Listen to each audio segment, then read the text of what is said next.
Deus, amém? Vamos agora receber nossa irmã Daniela, vai trazer a palavra. Aleluia, amém? Estender as mãos para nossa irmã, para que ela possa receber a nossa oração. Senhor, meu Deus e Pai, no nome do Senhor Jesus, toma tua filha, Senhor, abençoa. Senhor, ela traz, Senhor, a obediência a Ti, Senhor, porque o Senhor a convidou. Eu, aleluia, agradeço ao Senhor, meu Deus, pela vida da tua filha e pelo ministério que o Senhor tem na vida dela, da palavra, em nome de Jesus. Amém. Amém, glórias a Deus. Eu cumprimento os irmãos com a paz do Senhor. Eu cumprimento os irmãos da live com a paz do Senhor. Glórias a Deus, agradeço a Deus mais uma oportunidade de estar aqui, transmitindo a palavra de Deus, que é uma honra, é um privilégio, né, falar dele, né. Eu peço aos irmãos que abram a Bíblia em Daniel, capítulo 5.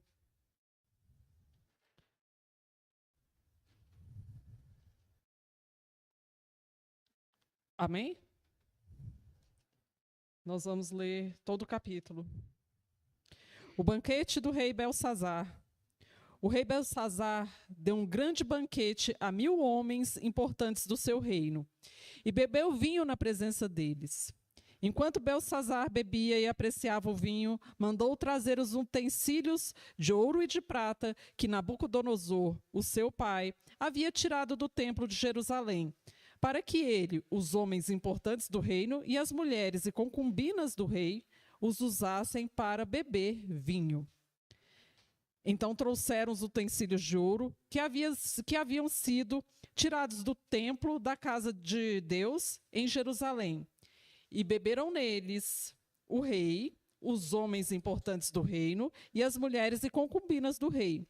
Beberam o vinho e deram louvores aos deuses de ouro, de prata, de bronze, de ferro, de madeira e de pedra. No mesmo instante, apareceram os dedos de mão humana, que começaram a escrever na parede caiada do palácio real, no lugar iluminado pelo candelabro. E o rei viu os dedos que estavam escrevendo. Então seu semblante se empalideceu, e os seus pensamentos o deixaram perturbado. As suas pernas bambearam, e os seus joelhos batiam um no outro. O rei ordenou em voz alta que fossem chamados os encantadores, os caldeus e os feiticeiros. O rei disse aos sábios da Babilônia: aquele que ler o que está escrito na parede e me declarar a sua interpretação será vestido de púrpura, receberá uma corrente de ouro para pôr no pescoço, e será o terceiro homem mais importante do meu reino. Então entraram todos os sábios do rei, mas não puderam ler o que estava escrito na parede, nem revelar ao rei a sua interpretação. Com isso, o rei Belsazar ficou muito perturbado e o seu semblante se tornou cada vez mais pálido. Os homens importantes do reino estavam perplexos. A rainha-mãe, que tinha ouvido os gritos do rei e dos homens importantes do reino, entrou na sala de banquete e disse: que o rei vive eternamente. Não deixe que os seus pensamentos o perturbem, nem fiquem assim tão pálido. Há aqui no reino um homem que tem o espírito dos santos deuses. Nos dias do seu pai se achou nele luz, inteligência e sabedoria, como a sabedoria dos deuses. O seu pai, o rei Nabucodonosor, sim, o seu pai, o rei, o constituiu chefe dos magos, dos encantadores, dos caldeus e dos feiticeiros. Porque nesse Daniel, a quem o rei tinha dado o nome de Beltesazar, se acharam um espírito excelente, conhecimento e inteligência, interpretação de sonhos, declaração de enigmas e solução de casos difíceis.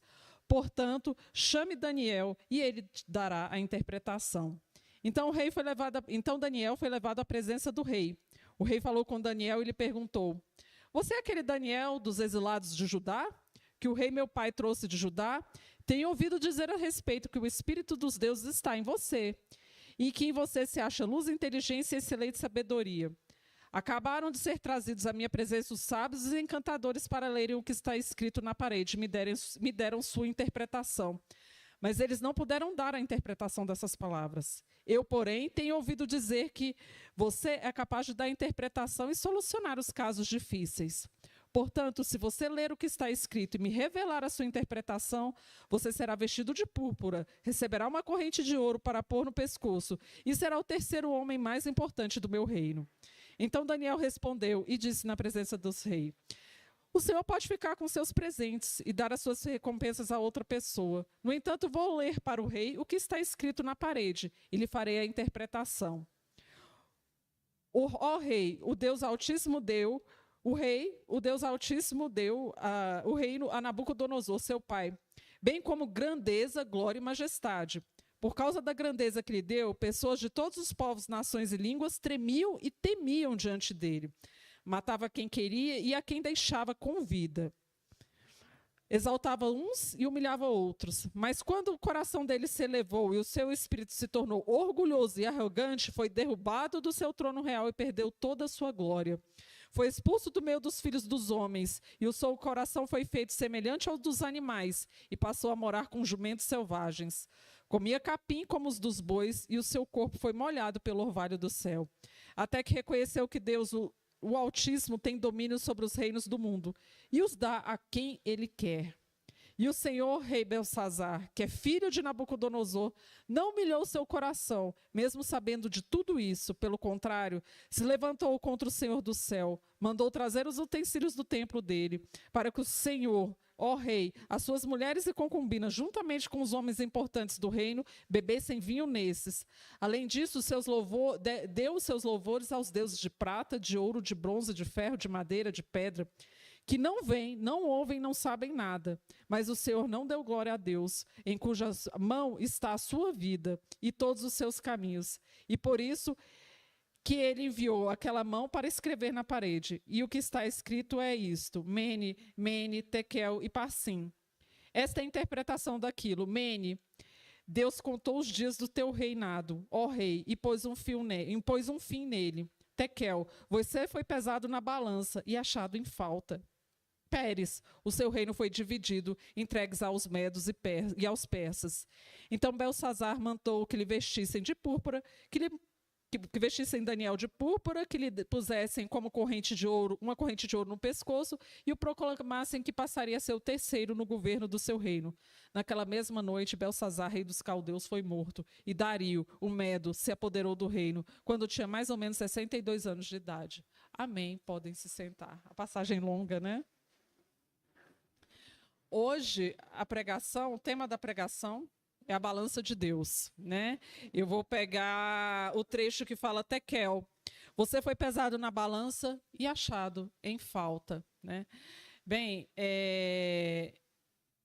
a nossa ideia de peso, né, de balança, é muito vinculada aqui nos dias de hoje à massa, né? As nossas balanças indicam massa, que é aquela que a gente tem costume de ver nas farmácias, nos hospitais, e a gente é muito assim, empolgado com isso quando a gente está magro, né? A gente olha assim e fala, que bom, eu estou magro, né? E principalmente as mulheres, né? Isso é muito incisivo em relação às mulheres, nós sempre gostamos de estar, e até por questão não de estética, mas sobretudo de saúde, né? Quando o peso eleva, taxas se alteram, essas coisas. Mas o peso que essa balança, que nós estamos habituados a ver, né? É o peso que indica massa.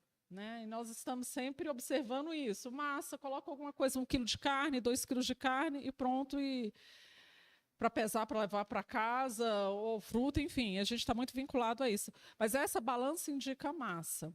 Essa balança aqui é aquela balança da justiça, não é a balança que indica massa, é aquela, lembra uma que tem duas balanças, assim? Essa é um peso que ela não indica massa, mas é a balança de Deus, ela indica a justiça dele, né? E nós somos pesados nessa balança também, não apenas naquela que indica massa que a gente quer ver o peso, né? Nossos atos, nossas ações estão sempre também, são sempre colocados nessa balança, né?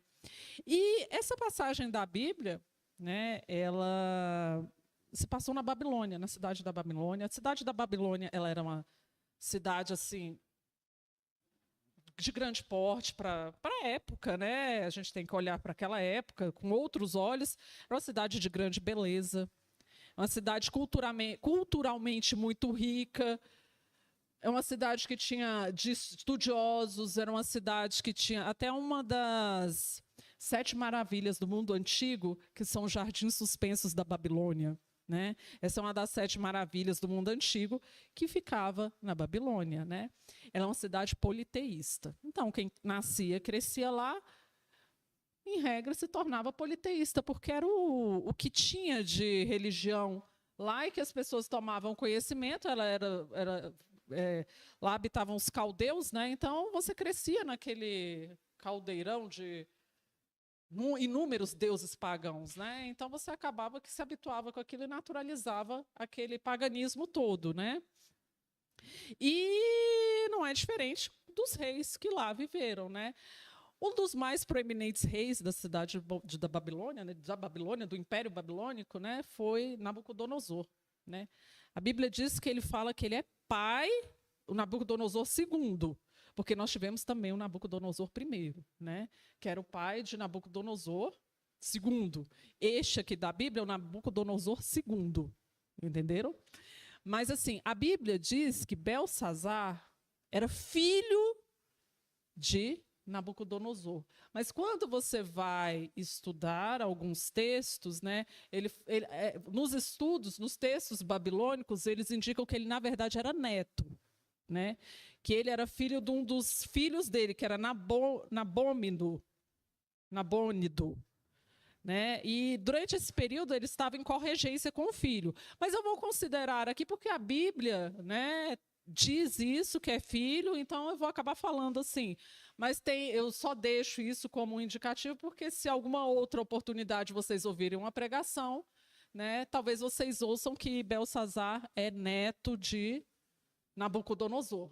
Tá? Mas é uma questão apenas histórica que não entra no profundo da pregação. É só para não ficarem perdidos, eventualmente, de ouvir. É neto ou é filho? É o quê? Então tem essa interpretação também. Talvez Belsazar não fosse filho, mas sim o neto dele. Né? Então eu deixo isso. E Nabucodonosor foi um dos maiores imperadores. Né? Nabucodonosor foi muito falado, ele era conhecido como destruidor pelos judeus. Os judeus não gostavam muito dele. Né? Até porque tiveram incursões em Jerusalém por conta de Nabucodonosor. Ele foi um grande estadista, um grande imperador, tudo dele foi muito grande. Né? Tudo dele chamou muita atenção, e aquilo, ele tinha um poder muito grande. Né? Algo que nós não vemos assim tão forte assim nos dias de hoje, porque a gente não vê tantos assim imperadores. Né? Nós temos grandes governadores, grandes presidentes, mas assim, talvez algo parecido com Putin. Se eu fosse comparar assim, poderio bélico, ameaça, algo parecido com aquilo, né? Para fazer uma comparação. E Nabucodonosor, ele tem uma passagem interessante, né? Porque ele não se converte de imediato, né? Nabucodonosor, o pai o pai ou o avô de Belsazar, ele não foi um homem que se converteu de imediato. Né? Ele foi um homem que se orgulhou muito daquele poderio todo que Deus deu para ele, né? Achou que talvez fosse o braço dele que tivesse conquistado todo aquele império, toda aquela grandeza, e aquilo cresceu no coração dele, né? Não reconheceu o Deus de Israel como Deus verdadeiro, ele ainda assim estava habituado àqueles deuses pagãos, né? E ele passa por uma situação muito difícil, Nabucodonosor, né? Porque a Bíblia diz, né, que Deus dá uma prova para ele, para que ele... Aliás, eu acho que Deus foi muito misericordioso com ele. Embora tenha colocado ele numa situação bem difícil, né, ele ficou, acho que com problemas mentais e foi, enfim, foi expulso do meio dos filhos dos homens e foi feito semelhante aos dos animais, né, e passou a morar junto com jumentos selvagens. Ele comia capim como os bois e o seu corpo foi molhado pelo orvalho do céu, até que reconheceu que o Deus, o Altíssimo, tem domínio sobre os reinos e os dá a quem ele quer. Vejam, ele ficou numa situação muito difícil, que ele foi comer capim, né, com os animais. Ele, acho que enlouqueceu. Em um tempo da vida dele, ele enlouqueceu, se retirou do meio do povo e foi ficar com os animais, né? Mas aquilo foi uma permissão de Deus, porque nosso coração é muito duro, né? A gente nunca quer se converter, nunca quer seguir os caminhos do Senhor. Nós nos orgulhamos das nossas conquistas, e é o interessante que o trecho da Bíblia vem e diz, olha, eu chamo a atenção porque a gente acha que às vezes é política, é isso, é aquilo, e Deus vem e fala assim, olha, Deus, o Altíssimo, tem domínio sobre os reinos do mundo e os dá a quem Ele quer. Vejam, tudo está nas mãos do nosso Senhor, né? Ainda que o Império Babilônico fosse grande o suficiente, estivesse nas mãos de Nabucodonosor II, quem deu aquele império não foi ele que conquistou, né? Ele não conquistou com a capacidade dele, ele conquistou porque Deus permitiu aquilo, Deus entregou aquilo. Davi não era grande porque ele era um grande guerreiro, é porque Deus permitiu aquilo. Sansão não era grande porque tinha grande poder, não, é porque o Espírito Santo estava com ele. Na verdade, nós não fazemos nada. Tudo quem faz é o nosso Deus, né? Tudo quem faz é ele. E ele, Nabucodonosor, não reconheceu isso, né? Então, ele foi colocado numa situação muito difícil e, posteriormente, o que acontece? Ele reconhece, ele se converte, se arrepende, né? E ele reconhece o Deus de Israel como o único Deus, o Salvador, o Altíssimo. E interessante que Deus devolve o reino para Nabucodonosor, né? Você vê o interessante como Deus foi ainda misericordioso com ele. Deus entrega e devolve o reino para Nabucodonosor. Ele continua, enfim, e aí vem os filhos dele, porque todo reino tem um tempo que ele se encerra, o reino de Nabucodonosor se encerra, e vem Belsazar ou o neto, ou o filho dele, que aí tem aquela questão de avô e neto. Mas vamos colocar que Belsazar assume, né, o reino. E o que acontece? Na verdade, a Bíblia ela não fala assim, muito sobre Belsazar. Ela fala nesse trecho aqui, né? Ela não tem muitos detalhes de Belsazar. Ela fala nesse trecho aqui, e não fala coisas muito boas, né? Belsazar, acostumado com aquele paganismo todo, ele vem e dá uma festa, né? Resolve dar uma festa. E as festas que são dos povos pagãos são regadas à sensualidade, não tem freios, não tem limites, é uma festa pagã, bebida, não tem limite, festa, né? Se você for até nos dias de hoje, aí, você vai encontrar talvez os mesmos problemas daquela época, você encontra ainda nas festas de hoje, né? Você encontra. Basta ligar a televisão e vocês vão ver, né? Os mesmos problemas daquela época nós encontramos nas festas de hoje. Não são festas que não têm muito limite, né? E ele, de forma ousada, acho que não satisfeito com aquilo, Belsazar, com aquele contentamento, com aquela alegria toda, ele resolve pegar os utensílios da casa de Deus, que Nabucodonosor, numa das incursões que foi para Jerusalém, pegou do templo, trouxe para a Babilônia, né? E resolve usar na festa. Belsazar, muito provavelmente, já tinha aquilo disponível, não esses utensílios da casa do Senhor, mas já tinha, porque ele era rei ou era príncipe, enfim, ele estava na elite, então ele já tinha essas coisas de ouro, essas coisas sofisticadas, para usar com os convidados.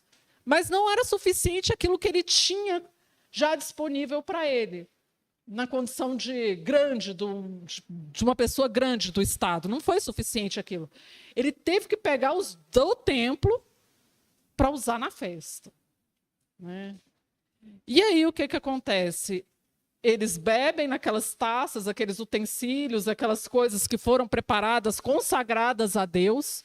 São objetos consagrados a Deus, são objetos que os judeus tinham todo um cuidado ao manusear. O manuseio das coisas pelos judeus no Antigo Testamento era muito cuidadoso. Não é como hoje nós somos que é mais tranquilo. Lá tinha todo um rito, né? Todo um rito para que seja manuseada as coisas do templo.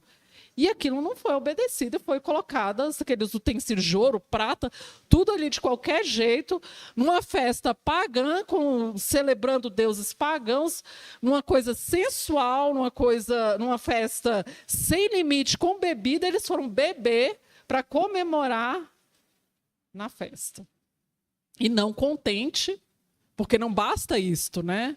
Usar os utensílios. Ele pega e ainda glorifica aos deuses pagãos com aqueles utensílios. Então, não bastava a festa, não bastava usar os utensílios, ainda tem que louvar aqueles deuses de prata, de ouro, de bronze, de madeira, que aí realmente aí já foi muito além do limite, né?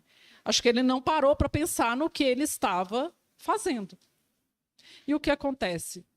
O juízo veio na hora. Foi de imediato, gente. De imediato. É como se a gente pegasse uma cadeira ali, Deus não gostou, vem o juízo de imediato. Né? E aí aparece uma mão, escreve, né, na parede. As pessoas não sabem interpretar, o rei ficou incomodado, Belsazar fica incomodado com aquilo, né, com aqueles escritos. Ele pede para que chamassem alguém que interpretasse aquelas palavras ali escritas, né?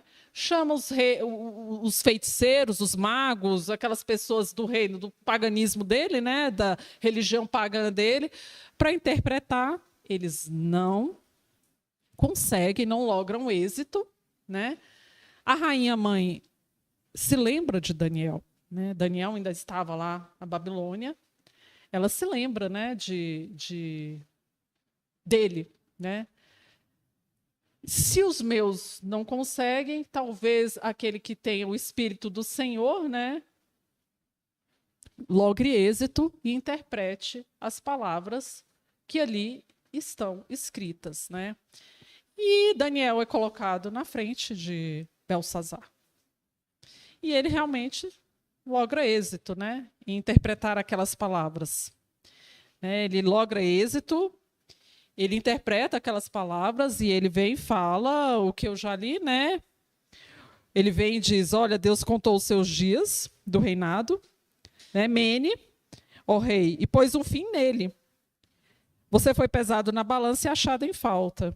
O seu reino foi dividido e entregue aos medos e persas. Essa foi a interpretação que foi entregue para Belsazar, né?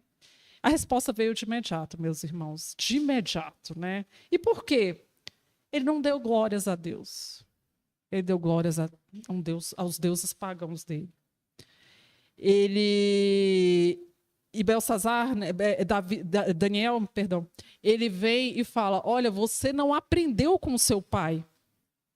É interessante, né? Como nós temos que estarmos sempre atentos aos erros, às vezes, dos outros, né? Porque para a gente não para criticar ou para fofocar, não é isso. Mas, às vezes, a gente precisa estar atento ao erro do outro, que acontece, que você fica sabendo, para que, eventualmente, se você se encontre naquela mesma situação, você não venha repetir, né, aquilo, porque se já não deu certo na vida daquela pessoa, talvez não dê certo na sua. E a gente, às vezes, fica displicente, cai no mesmo erro que o outro cai. No mesmo erro, e a gente fica displicente. E Daniel ainda foi incisivo. Olha, seu pai passou por uma situação tão difícil, Nabucodonosor, ele foi colocado para comer capim, ele foi tirado do meio dos homens, ele perdeu um reino durante uma temporada, e nada disso foi suficiente para você enxergar que o Deus de Israel é o grande eu sou, é o Deus que merece louvores, respeitar as coisas, aqueles utensílios da casa do Senhor, né? Porque ainda que ele tivesse, talvez se ele tivesse só dado a festa e não utilizado aqueles utensílios, talvez não tivesse vindo uma resposta de imediato. Mas não, o que aconteceu? Ele usa aqueles utensílios numa verdadeira afronta. Aquilo foi uma verdadeira afronta, né? Se ele não tivesse usado, a festa talvez tivesse seguido o seu curso normal. Mas ele afrontou, né? Ele zombou. Ele fez uma chacota com as coisas de Deus. Ele fez isso. E o que acontece? Daniel faz essa observação. Você não se humilhou como seu pai. Você não observou o erro de Nabucodonosor. Você incorreu nos mesmos erros, ou talvez até piores. Porque Nabucodonosor, que eu saiba, ele não fez isso, não. Ficou fazendo chacota com as coisas de Deus. E pior, você levantou com os utensílios de Deus louvores a deuses pagãos. Você pegou essas coisas e ainda utilizou para glorificar outros deuses. E aí veio a palavra, veio a sentença para ele, de imediato também, praticamente. Olha, Por conta disso, você vai perder seu reino. O interessante, né, que Nabucodonosor, a sentença para ele, né, se você for ver, Nabucodonosor se arrepende, glorifica a Deus. E ele não perde o reino. Ele não perde o reino. Mas Belsazar foi o último rei da Babilônia. O último. Depois veio o Império Medo-Persa e encerrou. Olha só a gravidade do ato, ele perde o reino. Porque ele também, se você vê na Bíblia, aqui, o trecho que diz o seguinte, que ele foi lá, deu aquela condecoração para Daniel, mas não diz que ele se humilhou, que ele glorificou, ele não se retrata. Talvez se ele tivesse se retratado ali na frente de Daniel, talvez a sentença tivesse sido um pouco mais amena. Mas acho que Deus já entregou essa sentença sabendo que ele não iria, né, se arrepender daquilo. Ele não se arrepende e ele perde o reino. Olha a gravidade. A gente acha que é pouco, né? Que é uma coisa trivial, mas não foi reputado como trivial. Ele perdeu o reino disso. E aí, meus irmãos, a questão da balança, né? A questão da balança é o que pesa, né? Por quê? Porque ele foi achado em falta, né? Belsazar foi achado em falta. O ato dele, esse ato dele foi colocado numa balança e foi achado em falta. E aí, meus irmãos, eu trago isso para nós.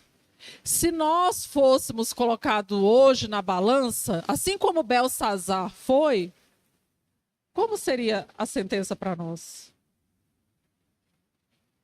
E aí eu entrego esse momento de reflexão para cada um de forma individual. Será que nós não estamos em falta também com o nosso Deus? Fica essa questão de forma individual para que cada um de vocês, durante a semana, se reflita, pense, analise, faça um retrospecto da vida de vocês de forma individual e se coloquem na posição de: se eu encontrar-me com Deus, será que eu não estou em falta com Ele também? Assim como Belsazar esteve em falta? Será, meus irmãos? Porque quando nós vemos na Bíblia, né, quando a gente lê a Bíblia, vários personagens bíblicos, né, aquelas pessoas que foram usadas por Deus também estiveram na balança. E muitos foram encontrados em falta, meus irmãos, muitos foram encontrados em falta. Nós tivemos, Judas foi encontrado em falta. Foi pesado na balança e foi encontrado em falta. Geazi, vocês lembram de Geazi, aquele que acompanhava o profeta? Geazi teve uma oportunidade que Naamã foi curado, ele queria dar presentes para o profeta recusou e ele levou essas coisas de volta, né? Naamã levou de volta. E Geazi quis os presentes do profeta e foi lá e inventou uma situação para Naamã, para que ele entregasse aqueles presentes que teriam sido endereçados para o profeta. Deus não se gostou daquilo e a lepra que estava em Naamã foi direto para Geazi. E foi de imediato. É interessante que Deus tem hora que age de imediato. Porque nós temos aquela ideia assim, que o juízo vai vir ou quando a gente morre, ou no Apocalipse, ou quando se encerra o tempo daqui, aí a gente encerrou, e aí a gente vai para... Nós temos o nosso juízo com Deus, ele vai falar, olha, sua balança... Mas esse é um momento posterior. Eu não estou falando desse momento posterior do Apocalipse e nem estou falando desse momento posterior à nossa morte, caso nós não cheguemos no tempo do Apocalipse, enfim. Eu estou falando do juízo imediato. É o juízo que nós estamos sujeitos diariamente, meus irmãos, diariamente. E a Bíblia não fala que não, a sentença vem para Belsazar, vem de imediato. Para Geazi veio de imediato. Para Judas veio praticamente de imediato. Demorou, acho que pouco tempo. Nós tivemos a mesma sentença para Sansão, meus irmãos. Para Salomão. Para Saul. Para Caim. Para Ananias e Safira. Todos esses, meus irmãos, não precisaram morrer para receber sentença. O juízo de Deus e a balança, e eles foram reputados em falta ainda em vida. Ainda em vida. Então, o cuidado que nós temos que ter com as nossas ações não é para amanhã, é para hoje, é para ontem. Porque nós podemos, infelizmente, ser pesados e achados em falta diante do nosso Deus. Infelizmente, meus irmãos. Agora, quando a gente vê a Bíblia, né, quando a gente lê a Bíblia, quando a gente se informa da Bíblia, quando a gente olha com os olhos de Deus, né, imagina Deus olhando para a humanidade, e Ele olhando para nós, olhando as nossas ações, não somente a gente de dentro da igreja, mas os de fora também, de uma forma geral, Ele olhando para o mundo, o que vocês acham que Deus acha da humanidade? Imagina Ele vendo tudo que a gente produz, tudo que a gente faz, toda a palavra que a gente diz, todo o erro que a gente comete no dia a dia, tudo. Não só o que nós aqui da igreja, olhando na televisão, olhando lá fora, enfim. Imagine os olhos de Deus para a humanidade. Imagine. A situação difícil que a humanidade se encontra. Quando a gente lê em Romanos, né, se a gente for em Romanos 3:10, se vocês quiserem ler, abrir a Bíblia em Romanos 3, versículo 10. Olha como Deus vê a humanidade. Romanos 3, versículo 10. Essa é a resposta, né? Não há um justo sequer. Não há um que entenda, não há um que a busque a Deus. Todos se desviaram e juntamente se tornaram inúteis. Não há quem faça o bem, não há nenhum sequer. A garganta deles é sepulcro aberto, com a língua enganam, veneno de víbora está nos seus lábios. A boca eles têm cheia de maldição e amargura. Os seus pés são velozes para derramar sangue. Nos seus caminhos há destruição e miséria. Eles não conhecem o caminho da paz. Não há temor de Deus diante de seus olhos. Essa é a imagem que Deus tem de nós. De forma indistinta. Não há um sequer que faça o bem. Então não é uma imagem boa. Se toda a humanidade for colocada na balança, todo mundo vai ser encontrado em falta. Todos nós seremos encontrados em falta. Não haveria esperança de salvação para nós. Se até os grandes que foi Davi foi colocado em falta num dado momento da vida dele, imagine nós, né? Imagine nós que estamos na caminhada, que talvez não tenhamos o mesmo olhar de Deus que Davi teve para ele, talvez não seja o mesmo para nós. Até porque ele fala aqui na Bíblia, olha, eu não vejo vocês com bons olhos. Essa é a resposta. E se vocês forem pesados na balança, todos nós seremos encontrados em falta. Essa seria a mesma sentença. A sentença de Belsazar seria cabível para nós, ainda que de forma peculiar e individual para cada um, com a peculiaridade de cada um. Infelizmente.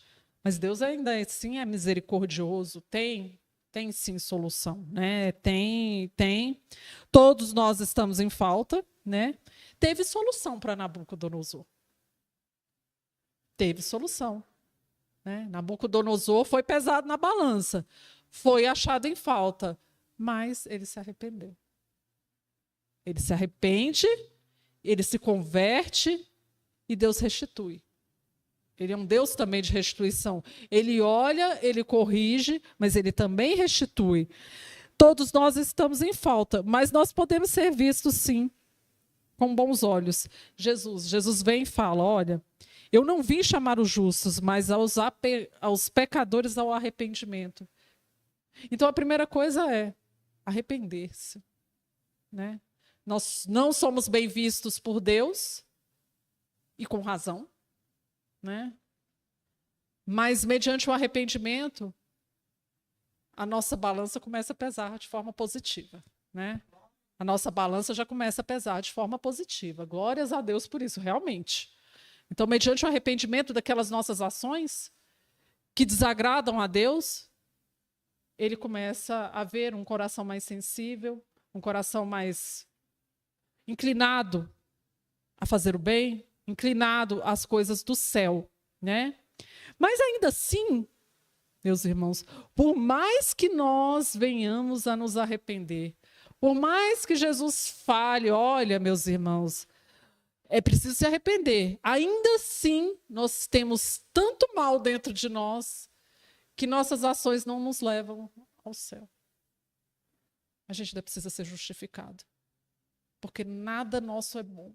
Engraçado não, mas interessante que a Bíblia diz, lá no início dela, que até as crianças têm a índole má. Até as crianças têm a índole má. Então, meus irmãos, a gente tem que se socorrer, você sabe de quem? De Jesus. Né? Porque Ele nos justifica.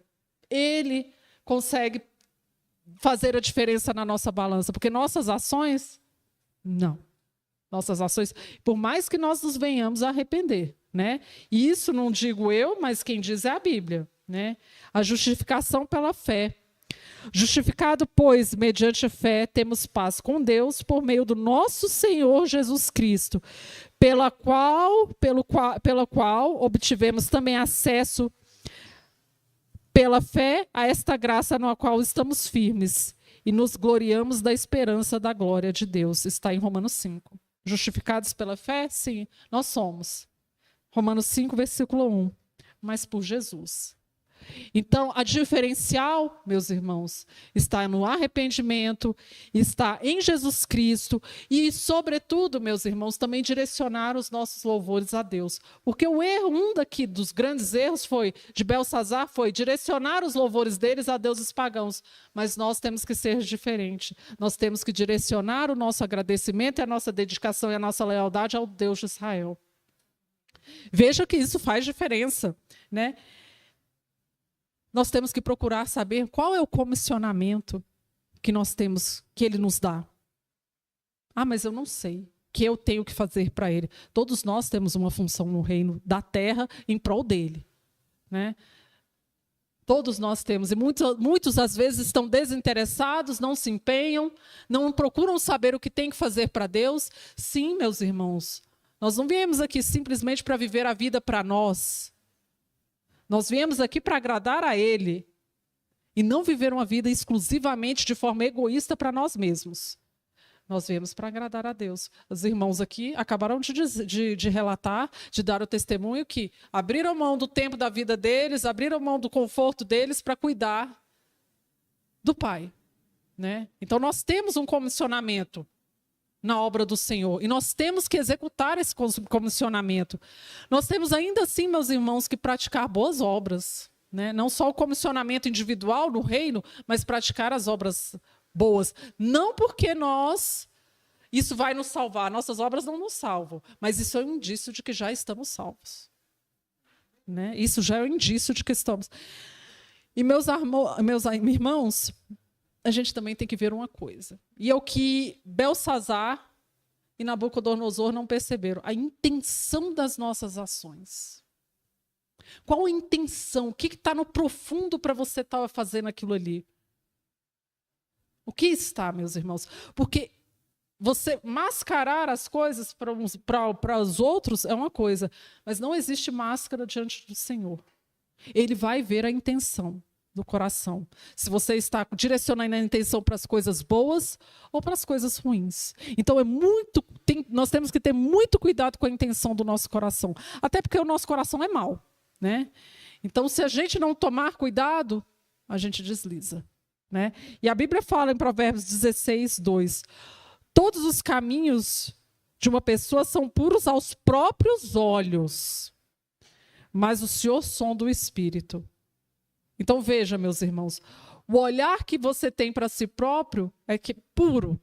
Mas será que esse olhar corresponde às expectativas de Deus? Né? Talvez Belsazar estivesse naquele momento pegando aqueles utensílios e nem olhou muito aquilo ali. Ele debochou, fez, mas aquilo ele nem percebeu. Fez aquilo como se tivesse algo mecânico, não tivesse mais nada para fazer. Nabucodonosor, ele não entendeu o orgulho no coração dele. Ele não compreendeu aquilo que estava dentro dele. Porque o reino dele cresceu demais, aquilo se tornou uma potência. E o que aconteceu? Aquilo cresceu, o ego dele cresceu e ele não compreendeu que a falha dele estava dentro dele. Né? Então, nós temos que olhar para nós, não com bons olhos, olha só, porque nós olhamos e achamos que somos puros, estamos fazendo bem. Mas será mesmo que nós estamos fazendo bem? Será mesmo que nós estamos agradando ao Senhor? Um bom indicativo, vamos dar uma olhada na Bíblia, porque pelo menos ali a gente já tem um direcionamento, né, meus irmãos? Então, meus irmãos, para finalizar, a gente tem que estar alinhado às expectativas de Deus sobre nós. Deus tem expectativas em relação a cada um de forma individual. Mas a balança tem que pesar de forma positiva. E vocês têm que se alinhar. Porque não queiram estar sujeitos a essa balança de Deus. Não queiram estar, meus irmãos. Porque nenhum daqueles que foram sujeitos receberam de imediato a sentença. E a sentença não foi agradável. Não foi agradável para Saul, não foi agradável para Caim, não foi agradável para Judas, para Ananias, para Safira, para Sansão, para Salomão. E de imediato, não precisaram morrer para receber um puxão de orelha de Deus. Eles receberam ainda em vida. Então, meus irmãos, a gente se alinha às expectativas de Deus, porque em Romanos 14, 12 diz: assim, pois, cada um de nós prestará contas de si mesmo diante de Deus. Né? Mas isso não necessariamente é o final. Às vezes, a balança já é colocada diante de você e você pode ser achado em falta indevida. Infelizmente, de imediato, a sentença vem. Eu trago essa palavra para nos alertar para o nosso dia a dia, entendeu? Para nos alertar em relação às nossas ações diárias, né? Diárias, porque a gente cai num dia e num momento de fraqueza. Num momento de fraqueza.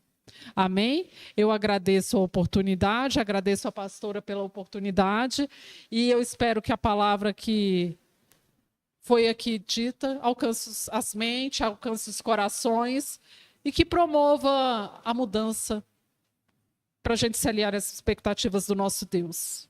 Amém.